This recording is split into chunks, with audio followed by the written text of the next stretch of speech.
Vivo Indonesia meluncurkan generasi terbaru smartphone V-Series-nya ke pasar Indonesia, yaitu Vivo V20. Apa saja yang ditawarkan Vivo di smartphone ini? Simak video kami berikut ini.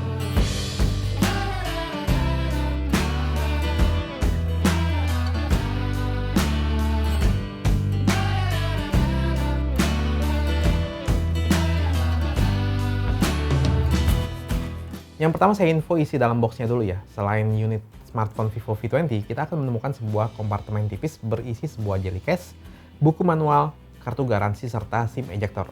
Lalu ada sebuah adaptor 33 watt Vivo Flash Charge 2.0, kabel USB Type-C, dan sebuah earphone.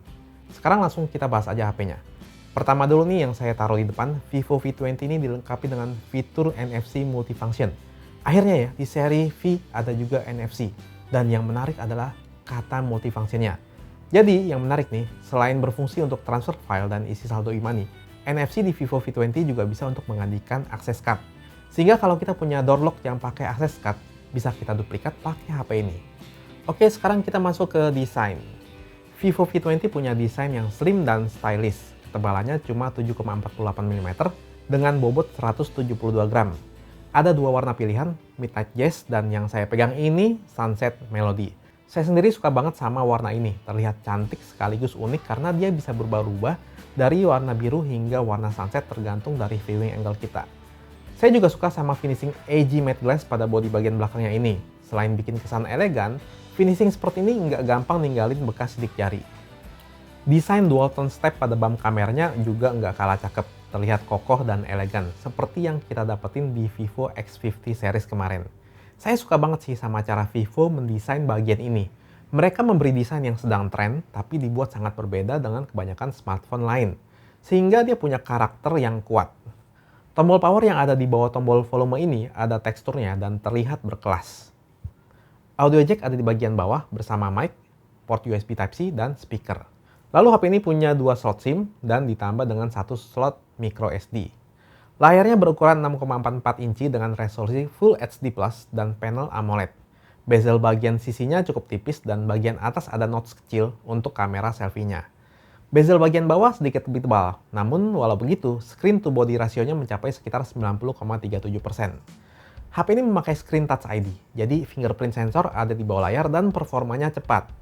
Vivo V20 ini dibekali dengan chipset Snapdragon 720G yang dikombinasikan dengan RAM sebesar 8GB dan ROM 128GB. Dengan kombinasi seperti ini, Vivo V20 punya performa yang baik untuk pemakaian sehari-hari. Kinerjanya ini smooth ya, buka tutup aplikasi dan multitasking nggak ada kendala. Terus dengan storage yang cukup besar, kita bisa simpan banyak file foto dan video tanpa perlu khawatir storage cepat penuh. Oh ya, Vivo V20 pakai Vantage OS 11 yang sudah berbasis Android 11. Secara tampilan juga baru dan sangat fresh. Sebetulnya saya sendiri nggak nyangka Vivo bisa secepat ini mengadopsi Android 11. Soalnya Android 11 final version itu baru aja diluncurkan oleh Google. Dengan hardware seperti ini, kalau dipakai main game sih udah baik ya untuk sebuah HP mid-range. Main PUBG bisa di smooth ultra dan performanya stabil. Sekarang kita ke bagian kameranya. Bagian belakangnya memakai setup multi-mode. Yang utama beresolusi 64 MP dan sensornya memakai ISOCELL Bright GW1. Lalu ada kamera super wide angle 8 MP yang berfungsi juga sebagai super makro. Lalu ada satu buah kamera mono beresolusi 2 MP yang berfungsi juga sebagai kamera mono yang dapat memberikan filter bokeh. Oke, fitur dari kamera Vivo V20 ini sangat banyak dan sangat mirip dengan X50 Pro yang merupakan HP fotografi flagship Vivo di Indonesia. Saya coba menjabarkan fitur yang menurut saya spesial aja biar nggak terlalu panjang, karena memang banyak banget. Pertama tentunya ada mode Pro yang pengaturannya lengkap banget, termasuk bisa manual fokus. Nah, autofocus V20 ini menurut saya spesial, karena dia ada fitur objek autofocus. Jadi kita bisa double tap untuk mengunci autofocus ke objek, dan dia akan mengikutinya. Kamera super wide angle-nya juga dilengkapi dengan autofocus. Terus di bagian atas sini ada filter. Bisa kalian lihat sendiri kalau pilihan filternya itu sangat banyak. Terus di sampingnya ada portrait light effect yang bisa mensimulasikan lighting studio profesional. Sekarang kita geser ke mode portrait. Pertama, kita bisa mengatur efek bokeh, mau mensimulasikan bukaan diafragma berapa. Di bawahnya bisa mengatur pattern bokehnya, mau bulat biasa atau berbentuk hati juga bisa.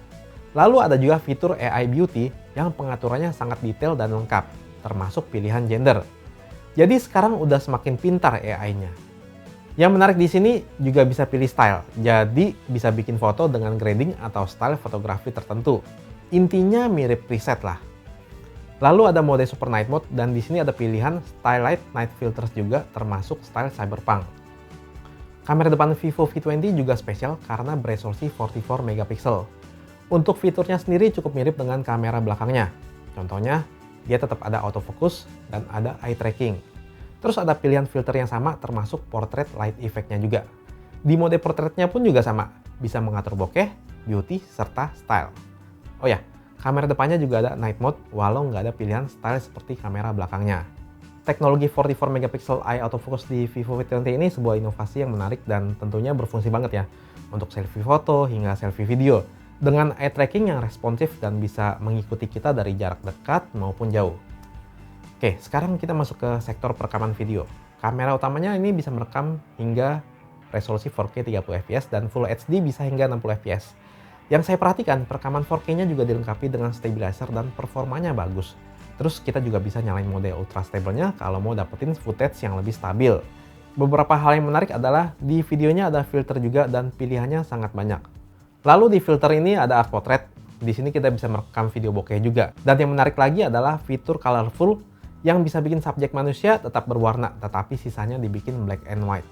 By the way, fitur eye tracking AF juga hadir di perekaman videonya ya. Kamera depannya sendiri bisa merekam hingga resolusi 4K juga. Jadi sangat tajam hasilnya.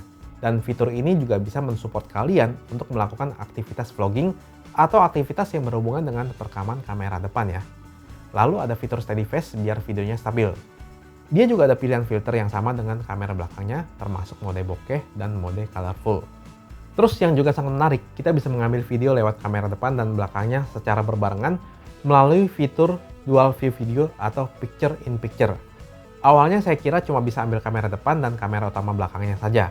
Tapi ternyata ada juga pilihan kamera depan plus kamera super wide angle di belakang. Dan juga bisa merekam langsung dari dua kamera belakangnya, yaitu kamera utama plus kamera super wide angle. Tentunya ada fitur slow motion juga, baik di kamera belakang maupun kamera depannya.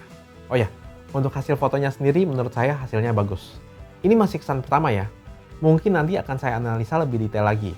Tapi kalian bisa lihat sendiri sampel fotonya dan menarik kesimpulannya sendiri.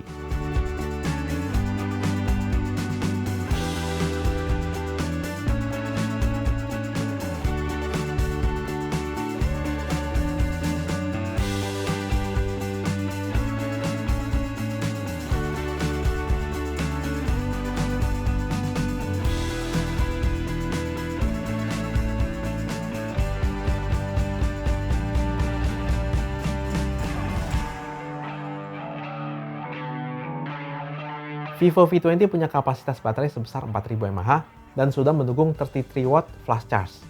Klaimnya dengan waktu 30 menit bisa mengisi daya dari 0% ke 65-66%. Saya rasa cukup lengkap informasi mengenai Vivo V20 ini.